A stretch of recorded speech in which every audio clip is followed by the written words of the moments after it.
मध्य प्रदेश विधानसभा चुनाव में हर साल 230 सीटों पर हजारों उम्मीदवार उतरते हैं। माना जाता है कि इनमें से बड़ी संख्या में वो डमी उम्मीदवार होते हैं जिनका काम सिर्फ दूसरे उम्मीदवार के समीकरण को बिगाड़ना होता है। रिपोर्ट देखिए। मध्य प्रदेश में लोकतंत्र का त्योहार, चुनाव में डमी उम्मीदवार कितने असरदार।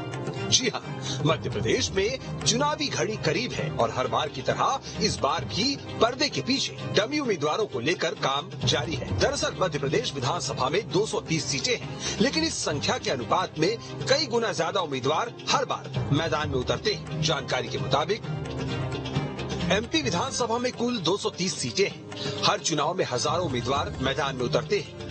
इनमें से 82% की जमानत जब्त हो जाती है। 2018 में सिर्फ 9.6% उम्मीदवार जमानत बचा पाए। 2390 प्रत्याशियों की 2 करोड़ 39 लाख रुपए की जमानत राशि जब्त हुई। 2013 में 2 करोड़ रुपए से ज्यादा की जमानत राशि जब्त हुई थी। अब आपको 1990 से 2018 तक के एमपी विधानसभा चुनाव का ग्राफ दिखाते हैं, फिर बताएंगे कि हजारों उम्मीदवारों के मैदान में उतरने के पीछे माजरा आखिर क्या है।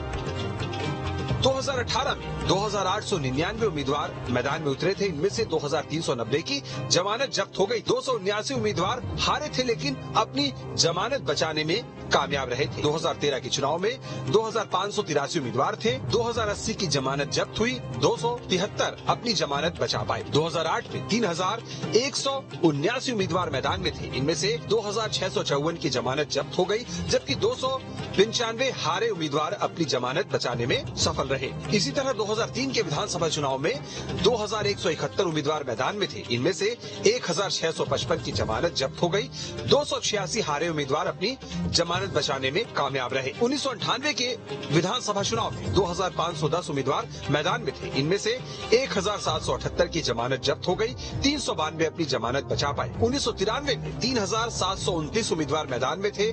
इनमें से 2995 की जमानत जब्त हुई, जबकि 414 अपनी जमानत बचा पाए। 1990 के विधानसभा चुनाव में 4215 उम्मीदवार मैदान में थे। इनमें से 3530 की जमानत जब्त हो गई, जबकि 365 उम्मीदवार मुश्किल से अपनी जमानत बचा पाए। तो 230 सीटों पर औसत 3000 उम्मीदवार, वो भी तब जब मुख्य मुकाबले में कांग्रेस और बीजेपी हो। इस लिहाज से देखें तो कांग्रेस और बीजेपी के मिलाकर 460 उम्मीदवार बनते हैं। बाकी निर्दलीय और अन्य दलों को भी जोड़ लें तो संख्या 1000-1500 तक जानी चाहिए। लेकिन यहाँ हर चुनाव में औसतन 3000 उम्मीदवार मैदान में होते हैं। आमतौर पर यह देखा गया है कि कुछ इंडिपेंडेंट कैंडिडेट या किसी पॉलिटिकल पार्टी से, छोटी पार्टी से खड़े हो जाते हैं। वो बेसिकली जो बड़े पार्टी के लीडर्स होते हैं, किसी अपने अपोनेंट कैंडिडेट के वोट कटवाने के लिए, यानी कि किसी जाति विशेष का जहां असर दिखता है, उस जाति के वोट कटवाने के लिए, जिससे कि उनको बढ़त मिल जाए, ये प्रयोग करते हैं।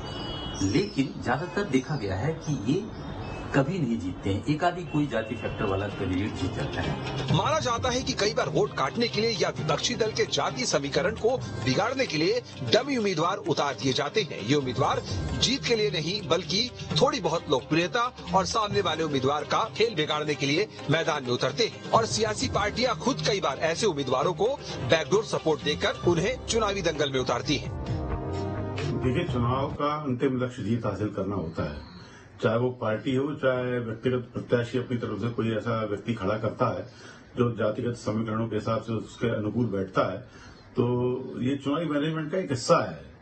यदि ऐसा लगता है कि कोई एक जाति जो उस कैंडिडेट को वोट नहीं करती है, या कोई ऐसे धर्म के लोग होते हैं जो वोट नहीं करते हैं, तो प्रत्याशी अपने मैनेजमेंट को ठीक करने के लिए उस जाति का प्रत्याशी खड़ा करने का प्रयास करता है, ताकि उसको जीत में आसानी हो। देखिए, हर चुनाव में निश्चित रूप से हर विधानसभा का कुछ जातिगत समीकरण होता है, और उसी समीकरण को कई बार जो एक प्रत्याशी होता है वो डमी प्रत्याशी खड़े करके, और कई बार ऐसा भी होता है कि उसी नाम का यदि कोई एक प्रसिद्ध या विख्यात प्रत्याशी लड़ रहा है तो उस नाम के व्यक्ति को या उस जाति के व्यक्ति को लड़ाया जाता है, जिससे कि थोड़ा दिग्भ्रमित करके और सामने वाले ओपोनेंट के जो है वो वोट काटे जा सके और जातिगत समीकरण भी बिगाड़ा जा सके, जो एक तरफा एक पक्षीय कभी कभी हो जाता है। बहरहाल मध्य प्रदेश विधानसभा चुनाव में हर साल हजारों उम्मीदवार मैदान में होते हैं, लेकिन जीतना सिर्फ 230 को ही होता है। ऐसे में देखना होगा कि इस बार अपनी अपनी रणनीति के जरिए कौन सा दल 230 में से अधिकतम सीटें जीतने में कामयाब रहता है। चुनाव मैदान में डमी प्रत्याशी जीतने के लिए नहीं बल्कि